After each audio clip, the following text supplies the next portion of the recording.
Over to the Senate race, we took Megan Drana, who was at the Cruz campaign. Now we'll go to Congressman Colin Allred. He spent the day campaigning in his hometown of Dallas. And that is where we find our Alicia Neaves, who caught up with the congressman this afternoon.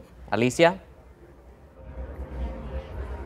Henry and Easties, in the final hours leading up to the polls closing, Colin Allred focused on his hometown of Dallas. He went door knocking earlier today, thanked volunteers at a phone bank, and Election Day is where he will stay in Dallas. He is going to be here at the Longhorn Ballroom just south of downtown, and the party started at about 7 o'clock. People started filing in, and the seats right behind me are expected to be full tonight. So take a look at where we were earlier. Around the lunch hour, dozens of volunteers at the Dallas Democratic headquarters grabbed their list of telephone numbers and started making calls, rallying voters for Congressman Colin Allred. Allred stopped by to thank his supporters as part of the final day for his Get Out the Vote efforts across Texas. In his message of thanks, this is a big issue this campaign cycle, he mentioned the women who have come forward telling their stories of what they have been through in the Texas healthcare system following the abortion ban.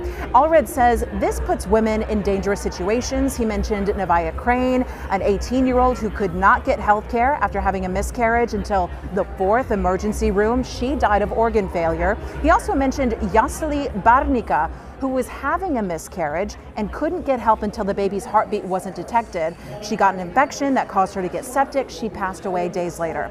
His plan is to help Roe v. Wade become law of the land again, saying he supports the protections and restrictions under the law. Allred says he's been the most bipartisan Texan in Congress, with 70% of the bills he's co-sponsored over 6 years being bipartisan.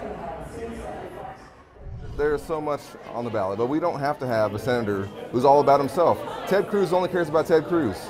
Every Texan knows that. I come across so many folks who understand that. They know where they were during the freeze that hit our state. They know where he was. And it's a perfect example of how he sees us. That he wasn't going to spring into action, because what would he do? That's not what he's there for. What he's there for is for himself.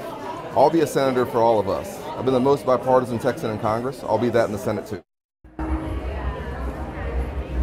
Allred says he's been laser focused on lowering the cost of prescription drugs, on health care, child care, and housing. When he's in the Senate, he says he'll bring back the child tax credit, and he'll make sure we cut taxes for middle-class families, which he says would help more people afford the rising cost of groceries. He knows Texas is growing. A bipartisan infrastructure law he supports would bring $35 billion to Texas over 5 years to keep up with this growing population. Allred has listed a bunch of endorsements. He's been very vocal, for example, on TikTok, trying to cater to the younger voters. So his endorsements include San Antonio Mayor Ron Nierenberg, the owner of the Dallas Mavericks, Mark Cuban, and he has celebrity endorsements as well, among them John Legend and Willie Nelson. We'll check back in with you from Colin Allred's watch party a little later on in the streaming. We're live in Dallas. Alicia Neaves, KENS 5. Thank you, Alicia.